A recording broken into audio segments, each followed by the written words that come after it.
Hello, welcome to the second part of emotional awareness. Today we are going to talk about the importance of the emotions in the process of expanding our consciousness, how it is fundamental to integrate in our meditation our emotions, how we, with emotions, with the movement of emotions, we can be more present for what it is. That is basically what is meditation is, to accept what is true, to accept what is in each moment present for us. The emotions are such important aspect of recognizing in our bodies, in recognizing in ourselves, in recognizing in other, in the relation with other. The movement of energy is there, the quality of energy is there.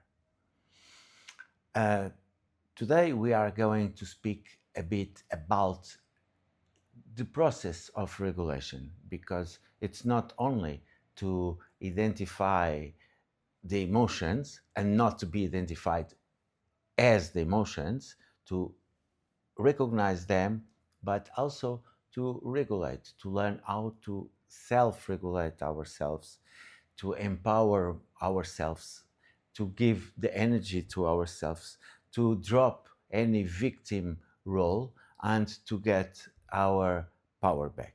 Yeah, so emotional regulation is a very important aspect of becoming emotionally fluid and to be emotionally empowered and to not be attached to our emotions. Like you said, when we can regulate the emotions, we can regulate our anger, our sadness, our happiness, and we become more empowered to use our emotions as tools to work with us and not against us.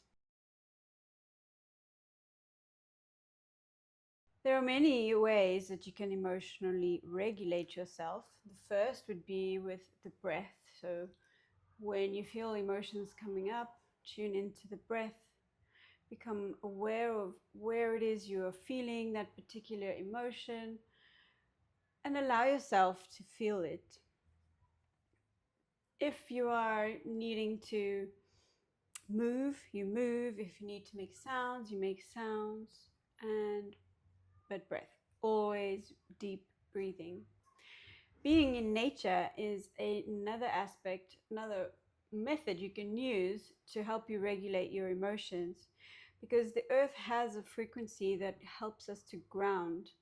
Water has an energy that absorbs bad energies or other frequencies that may be a bit chaotic. So going near a river or taking a bath or having a swim helps to regulate your emotions, helps your nervous system rebalance itself, and puts you back into homeostasis. Hugging a tree has been scientifically proven to be better than taking Prozac. It's much easier to take Prozac and carry on with your day because we don't want to have the time, don't want to take the time to go out and hug a tree. But it is a much healthier option to go and hug a tree, to make that a practice. And maybe you think I'm some woo woo hippie, but it's been scientifically proven. I can try and find the study for you and post it below.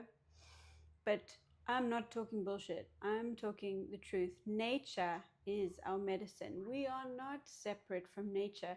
So when we use nature to bring us back to ourselves, you will find yourself much easier than taking medication, because that will only take you to another set of problems. So yeah, those are a couple of ways to help your emotions regulate.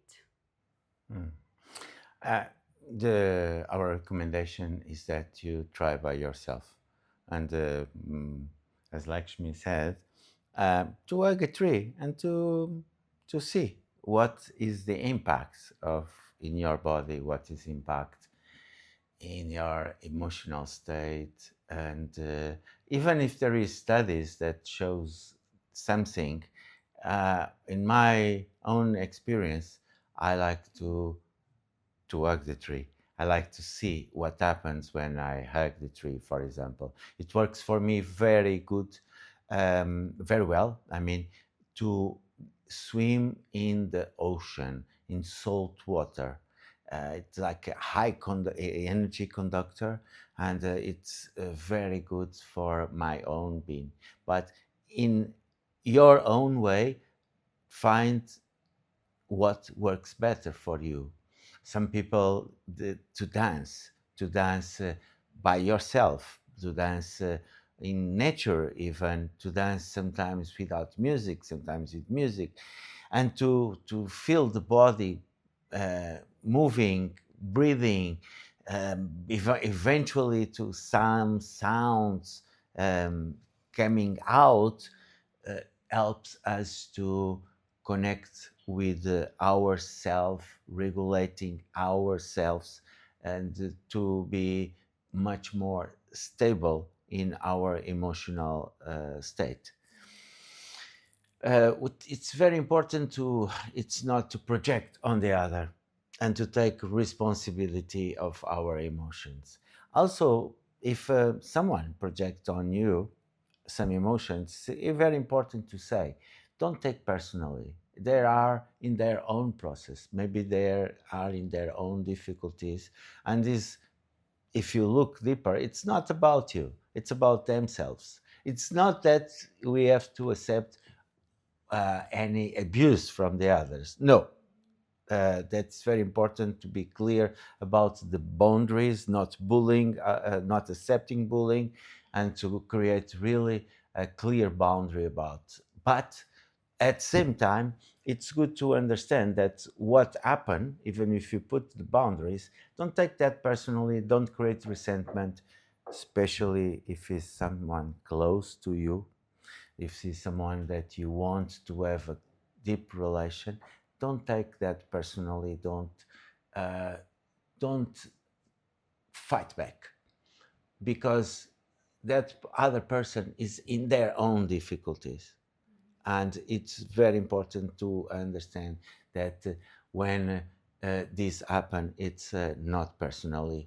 And I repeat, it's also very important to be clear about your boundaries with any kind of emotional abuse from the other. But the nature is a very strong ally, and maybe to walk in the mountains, to be in the desert place, there is different ways. It's to auto-regulate, to regulate our emotional states, to regulate ourselves.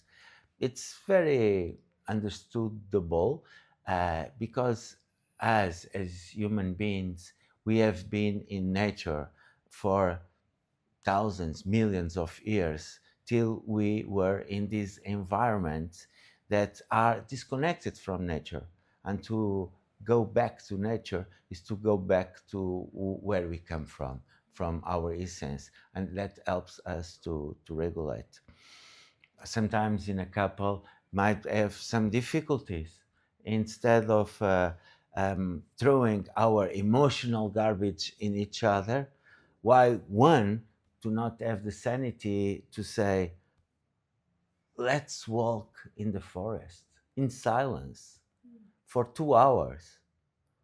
And I guarantee you, after these 2 hours walking, if you sit in front of each other looking in each other's eyes, there is a different energy that was before these 2 hours of walking. But don't believe on me. Try by yourself, experiment yourself, and most important, see how you can regulate yourself, how you can live in more harmony with yourself.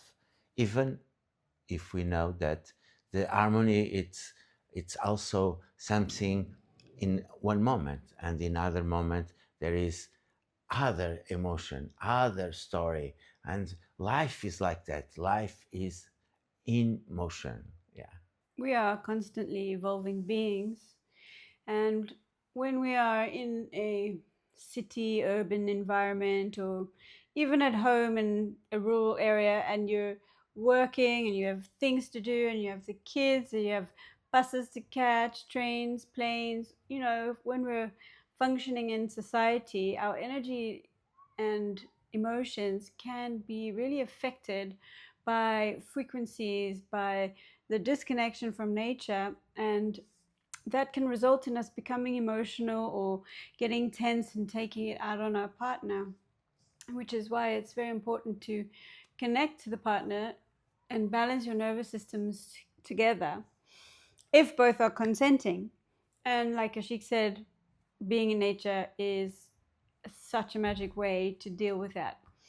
You could go for a lie on the beach or lying in the grass, or if you don't have much nature around you, a tree on the sidewalk, hug that, touch that. Who cares what people think? The most practical way, if you really have no option with getting to nature, you can take a bath together or a shower if that's what you have, because that can already just balance your energies and put you back in a homeostasis where you're not just reacting from the stimuli from the environment around you. And then another thing that couples can do together would be to do some breathwork practices. One of you can take turns. One of you can be lying down, the other is holding space, and you go into a breathwork practice, which can be very deep and healing, but only go as far as it feels safe. It's very important when doing emotional work, emotional awareness, emotional regulation, that you don't re-traumatize yourself, that you don't push so hard that your system freaks out. It's so important to be safe, to be kind to yourself, like we've been saying all this time, to really be gentle and compassionate. And couples have an advantage because we are with somebody we trust, and one of us can go into a process if they feel some blockages that they haven't been able to release or move. Like I was saying, one lies down, does the breathwork practice, and the other holds the space for them, the container, the safety, and can gently touch them when they see it's going too far. This is just one example of what you can do. Of course, our main thing is to share with you many different things and aspects of trauma awareness, meditation, and Tantra, but we really want you to experience yourself. We want you to make many experiments to feel firsthand what it's like to be emotionally fluid, to be in a meditative state, to really tune into yourself and know from your own higher self what works for you. Because what works for one person doesn't work for another. The other thing, perhaps this will come up in the breath work, but you could also do different emotional release movement practices. One partner can be witnessing the other. Sheik touched on it briefly in the other video. For example, one of you is doing pillow beating or any other of the movement tools, and the other is just holding space and observing. It's so healing to be seen when we are allowing the emotions to come out. It's so healing to be heard. Maybe you will scream, maybe you'll say fuck you, maybe you will say things that you've been wanting to say but you never could, and it's not directed at your partner, but it's directed maybe at somebody in your childhood, maybe your mother, maybe your brother. It could be this energy of wanting to express rage at somebody who crossed your boundaries decades ago. And if you allow yourselves to come into that space, and the one holds space for the other and witnesses the other, you could really release what's there. We want to also talk about what can come up during lovemaking for couples. this can be so vulnerable. It can be so healing. And it's really important to have any resentments or blocks or bricks that are in between you and your partner, to clear those away through communication, through movement or therapy or whatever. We get to a state where you're in such a beautiful connection with your partner, where you're both feeling safe enough to be truly vulnerable, and you make love. And if any emotions arise, witness them, allow them, and just acknowledge them, because perhaps that emotion has been stuck there for decades. Perhaps it was from yesterday. But sometimes we don't know how to let these emotions go, and they come up at the most strange times. Like, maybe when you're on the bus, you have a breakdown, or you're making love and you have this emotional movement. And it's nothing to be ashamed of. And it should really be welcomed, because that means that you are allowing, that means you are unstucking yourself, that means you are expanding. So there are many different things that couples can do together to aid each other's growth and development. And if you're not in a couple, perhaps you can do with a trusted friend or a therapist who does this kind of thing. But it's important to make time to allow these contractions and these stucknesses to move through you.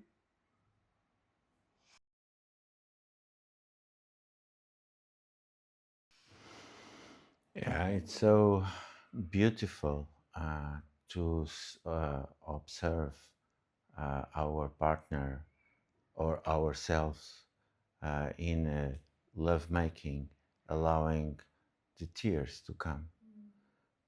For me, it's an honor of trust that you can feel yourself, that you can express yourself, that you are old when you are vulnerable.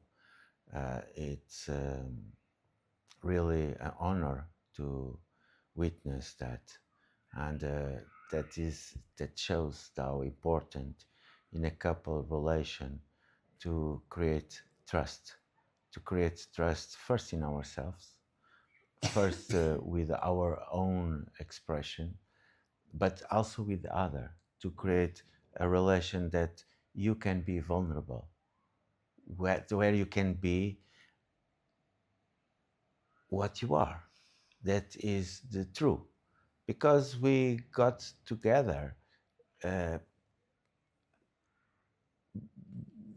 there is intuition, uh, a wisdom that makes us together. But then we start to create little barriers, little resentments. We need to work on that. We need to work in maintaining that trust, in going deep in that trust, in developing slower that trust, to allow also the other to reveal him or herself, and us to be to feel in trust to reveal ourselves. And that is when the true really happens. And when the true happens, the trust happens. And when the trust happens, there is space to be aware of all the emotions, because we can be as we are in each moment.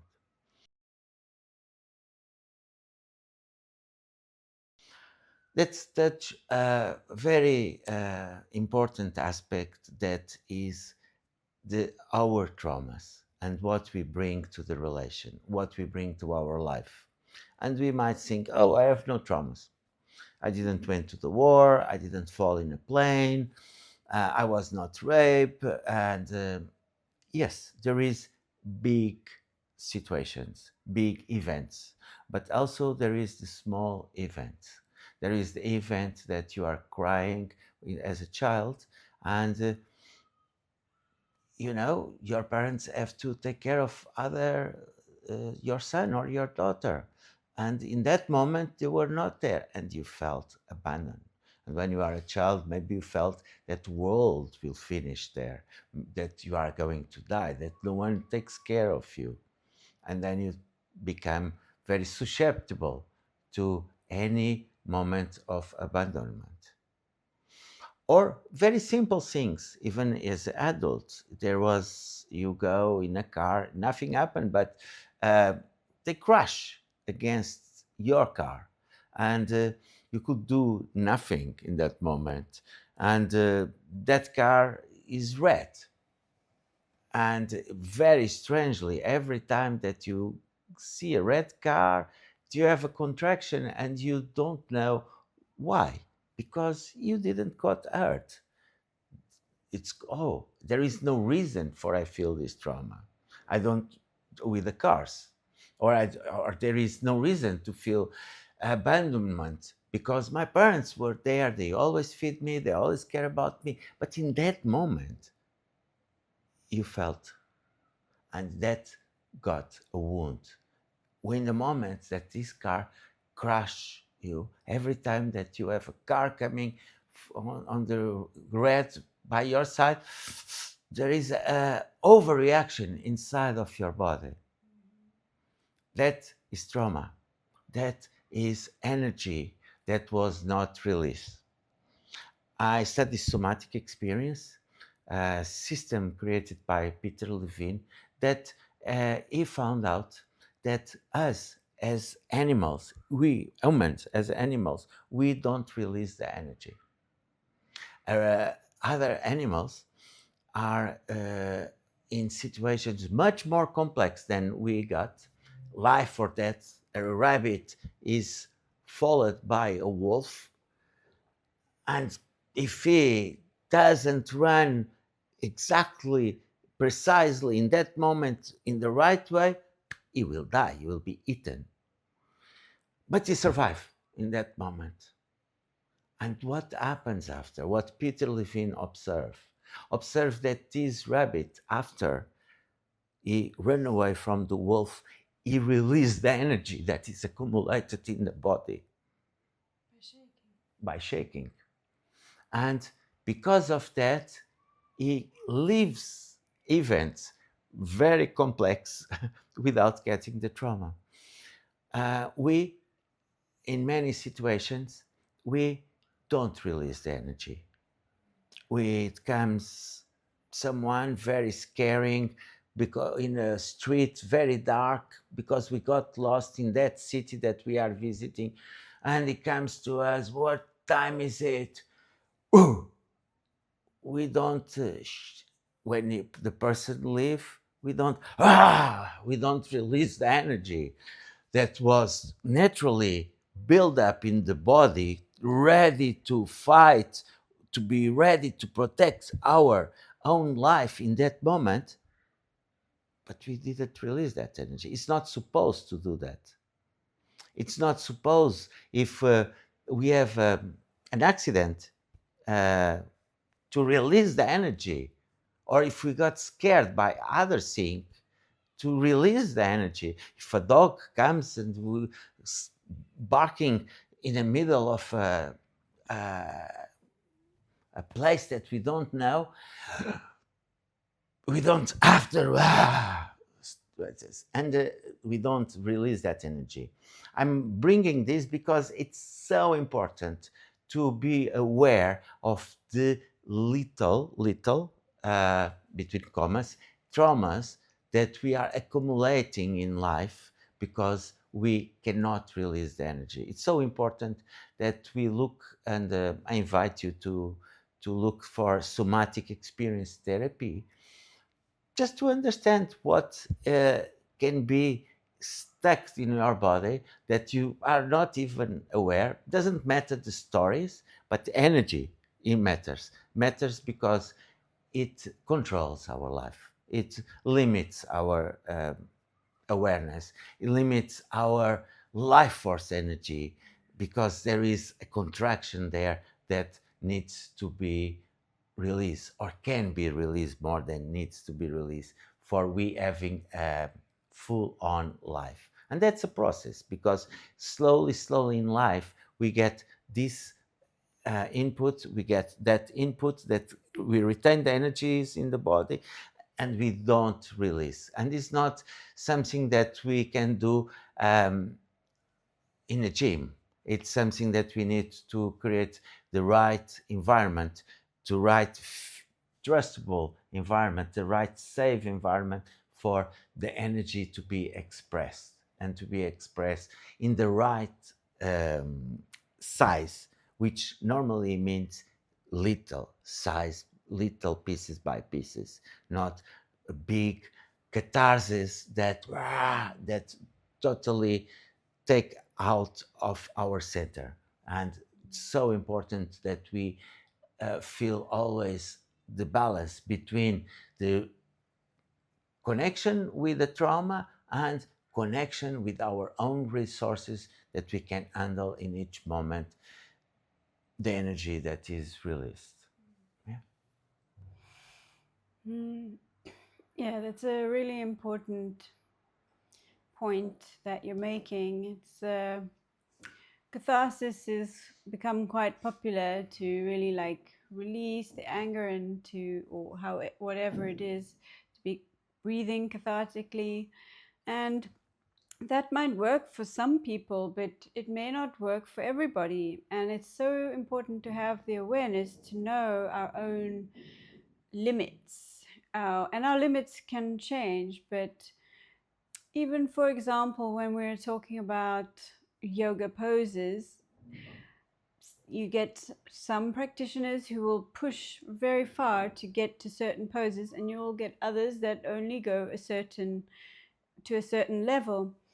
Or you get people who want to push as far as everybody else is going, but they're not ready, and then they hurt themselves. And it's the same with healing emotional and psychological issues. We have to know where our edge is so that we can explore that edge safely. We don't just push over and pop a tendon, or re-traumatize yourself in some way. So that's the beauty of self-development work, of meditation, of practicing self-awareness, that we explore our edges, and then we can gently broaden those edges and limitations with safety and compassion for ourselves. And there's no big reward if you push yourself over the edge before you're ready. It just will make you have to work so much harder. Yeah, and I was also enjoying what you were saying about the trauma. So there's the trauma with the small t and the capital T trauma, which we've all been traumatized in some way, but let's not think of ourselves as traumatized beings, because we're again attaching that that concept to our personalities, and in turn we are hypnotizing ourselves and saying that we are traumatized. We have experienced trauma. We have experienced a situation that has created some trauma in the body, but it's in the body to be released. And shaking is another fantastic way that you can regulate your emotions and you can release trauma. When something happens or somebody traumatizes us, or we have an accident, or somebody dies in the family, or worse things like horrible abuse, if we can get into a practice of shaking, we can help that move. I'm not saying that's going to solve all your problems, but it's one way to allow that energy to move in the body.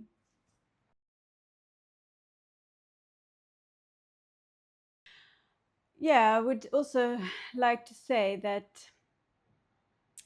we are always hypnotizing ourselves.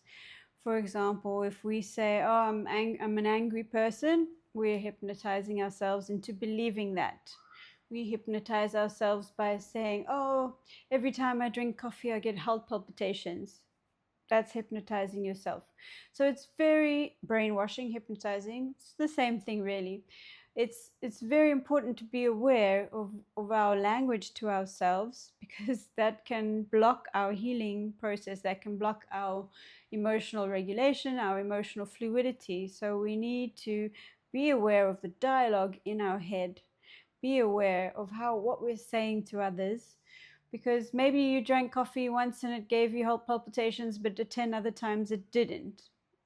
Not to say that it might do, and maybe you avoid coffee. It's just an example of how we are always attaching things to ourselves, like saying we're traumatized or we're always happy.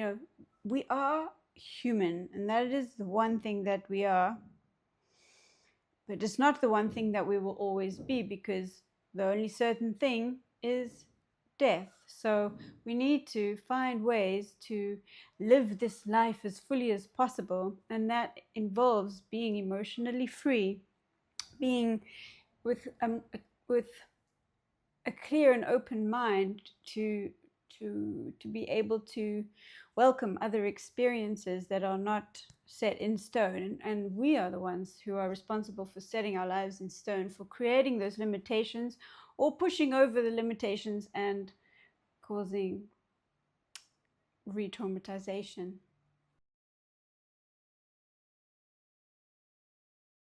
Yeah, it's so important to not get stuck in and to not get identified blockage identified. It's a paradox in life. In one side, we want to know what we are, and we know we want to be part of, and in other part we want to be fluidity, we want to have fluidity, we want to be free, and we want to have both in the world, and we can have that. It's to have awareness about who we are, and to understand at the same time that we are beings in constant evolution, in constant change, even if we still are in the body, and that's what the body, it's fundamental to bring us back to the grounding, to the present moment, to here and now, because the body, it's always there in a present moment. Our breath is there, even if since I start to speak I didn't remember that I was breathing in or out. If I didn't remember that my heart is here pumping for me, it is always present moment. And that's so important to bring that consciousness about what is real, what is pure, simple, and fundamental in life, and to can expand our awareness from a grounded perspective. And is never too much to repeat. Experiment yourself. We are bringing techniques, we are bringing options, we are bringing um, possibilities for you explore and to feel by yourself, and to feel in your body yourself. And as we spoke before, uh, in part one, maybe there is numbness about something and you still can feel that you are numb there, and that's also to feel. And that maybe comes from a situation of energy stagnation of the trauma, because the trauma, it's a very important aspect, and it looks like, oh, I don't want to go there, I'm not traumatized, I don't want to go there, it's scaring the trauma subject. But you can make the trauma your friend. It's energy stuck there that it was not moved. It can make you can it can be very useful, because it's like a battery. You have accumulated energy there.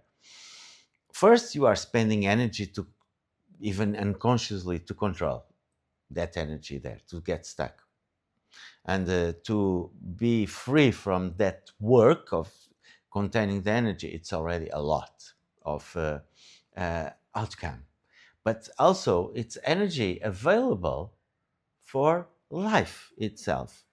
And many times the difference, it's not if the trauma was very big or very small in terms of the event itself, but is how we perceive the situation, how we live the event. And many times it's about our capacity to put the energy to circulate in that moment. That means sometimes that in extreme cases, a person is raped, but that person had moved all the body while and scream while was being raped. He puts the energy, even if it was important to stop the rape and was traumatized by the rape, but it was moving the energy and in their body, and uh,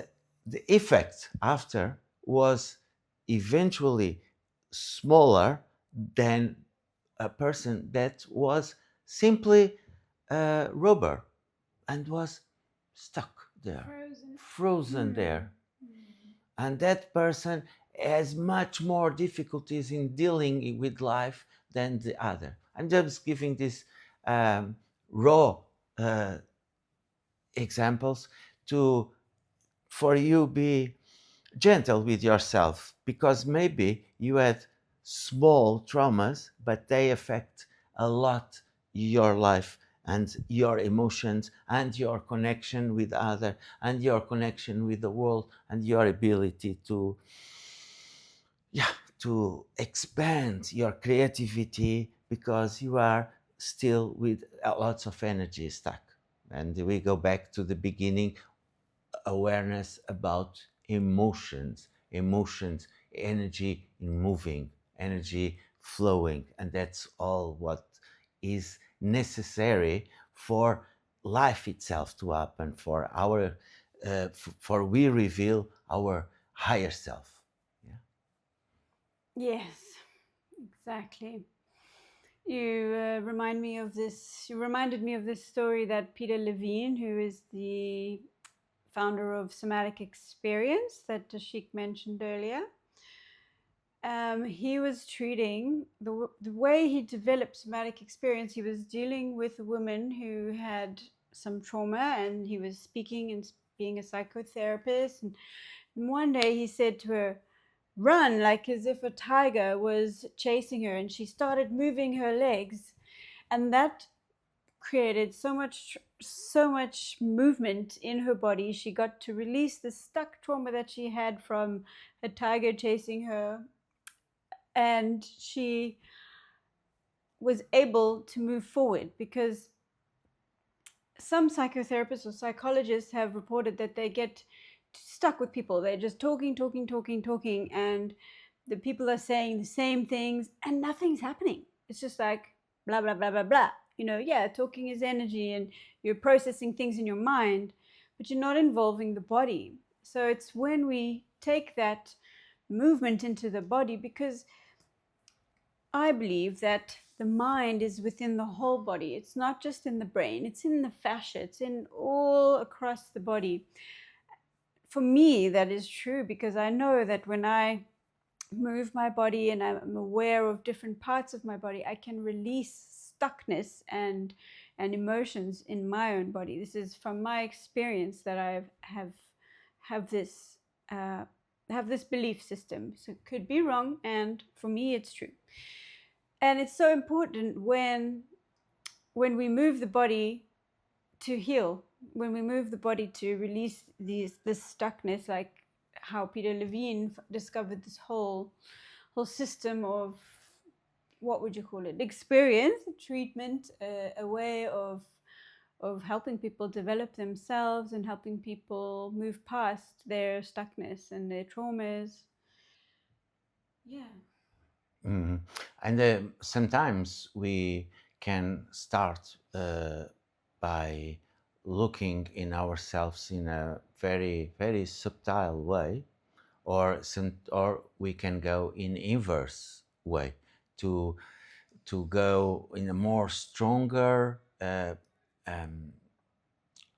movements, strong movements, and then to evolve to subtle movements. What I mean is to get in contact with our emotions, with our stuckness, to increase our emotional intelligence.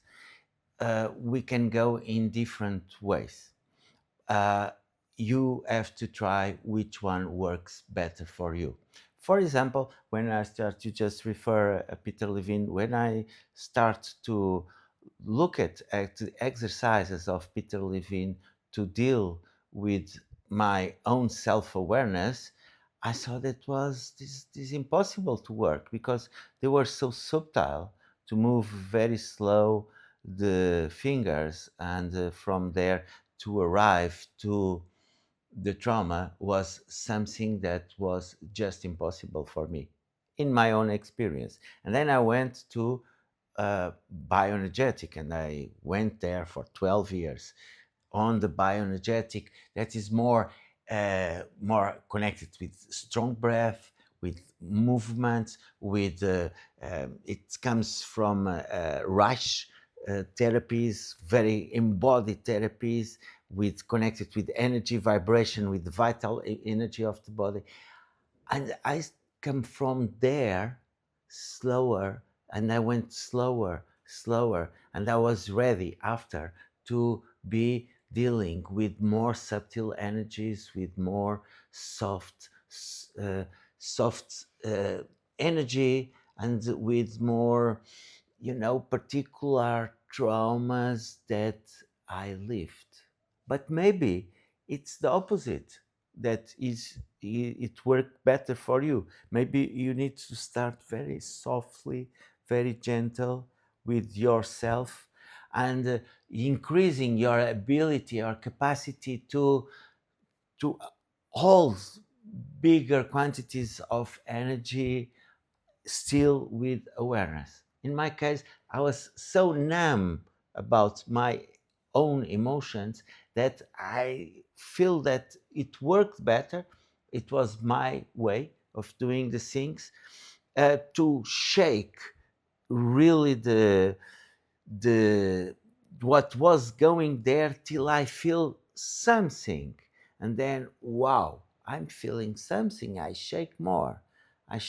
Always, of course, as Lakshmi said, in a very safe container, without overdoing, without re-traumatizing, without going more than I could handle in each moment. Yeah. Yeah, the safety container is so important, and I learned that the hard way. I used to have this idea that I don't need safety, that I can push forward, I'm tough and I'm strong and I'm going to be, I guess, a bit dramatic. I'm going to push myself very hard, and I became numb. So I've been on a healing journey of numbness, and recognizing that that too is a feeling. So I have firsthand experience with pushing myself over boundaries, and I have firsthand experience of connecting to my numbness and feeling what's under that. And I'm grateful for my journey. But for anybody going forward, I would say that you would have a much more effective healing journey. You will have much better results if you don't push the boundary and you're not extreme and you really work within your safety container. Because I did not have any compassion for myself. And when somebody mentioned that to me some years ago, saying, "What about being compassionate to yourself?" I was shocked. Like, really? Compassion to myself? Oh, and it's so obvious, but it was not in my nature to do that. Well, maybe saying not in my nature is not the best way to describe it, because I think naturally we are all very compassionate and self-compassionate beings, because we recognize that we are one and we are God. And how would we, if we were in a state of love for ourselves and each other, we would be compassionate. So I was not in my nature. I guess. And I would say that I was not accustomed to being compassionate to myself. So that was something that I really had to learn. But going forward, I would recommend exploring your edges, not staying comfortable, exploring your edges, but not re-traumatizing yourself or numbing yourself. So yeah, going slowly, even entertaining this feeling of boredom, like, oh, this exercise isn't doing anything for me. It's so slow, it's so subtle. Pause a moment and breathe and ask yourself why you feel like it's boring. Because you're not being extreme, you're being slow, but you are also going into the mind and not really being here in the subtle movements. Because when you start to be going, oh, this is boring, you're not really present.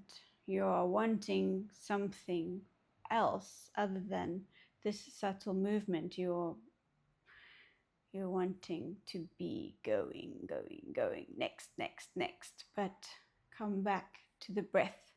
Come back and see what's beneath the boredom.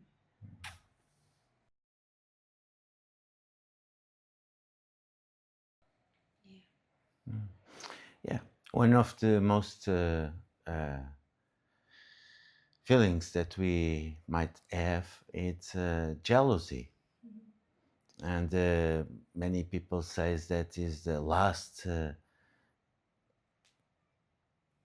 frontier to be aware of ourselves. But and maybe it touch you. Maybe you say, "Oh, I don't feel that. I never felt," or "I feel, but I can control totally." I invite you, uh, if that happen, to be grateful. Be grateful for that feeling that is sometimes so hidden, and I want to bring here to the light to reveal that can be a lighting house to look about your deepest secrets to your own self. I mean that the jealousy can bring about you the light that is missing about yourself. It can be you can be very grateful for someone that give you that possibility to get more aware of yourself. It's energy, it's pure energy. It's not about like to go to extremes out of the comfortable area, but instead of when you feel that to repress and to say no, oh, I trust her, no problem, or I trust him, no problem, I and rationalize. When these arise, take the opportunity to look to that energy, that raw energy available there, and to bring without projecting in other, without frozen, without fighting, without running away, just to stay in where it be on the edge of your comfort, but still that you can handle in your body. That's my invitation and my challenge, last challenge, uh, to feel by yourself, to feel by yourself, and then you can give us feedback about what happened on you. And we are very curious always to know more about the particularities of the human beings and to know more about life itself. Yeah. What was your enlightening moment from your experience of jealousy?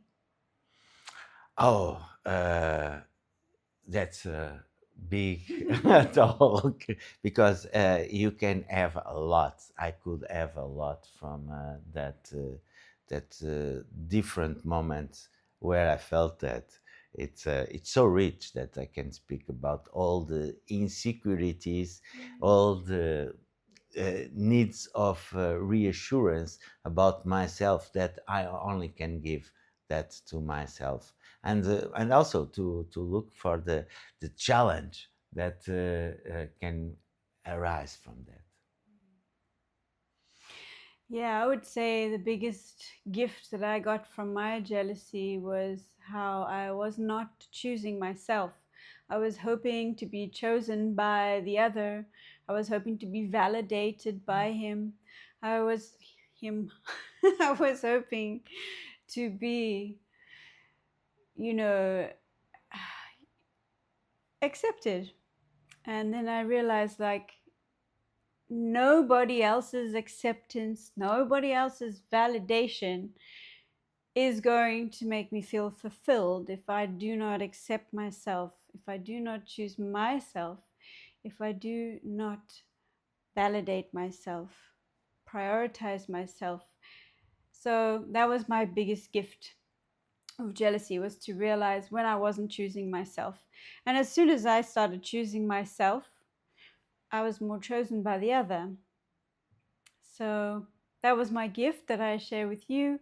Jealousy has got a plethora of different aspects to it. It's got betrayal, it's got the feeling of abandonment, it's got anger, grief, loss, rage. It all comes into fruition with jealousy. It can be so diabolical and so difficult to handle. And if you've seen people doing absolutely crazy things when they are jealous, we have to step back and have a little laugh at ourselves, because it's a beautiful gift to experience jealousy. And what happened for me may not happen. Maybe you will receive a different message, and like Ashik said, please do share with us what you have experienced or experienced with jealousy. Yeah. What gifts has it brought? Because life is a gift, and being in this human body is a gift. Yes. Thank you for joining us today of part 2 of emotional awareness.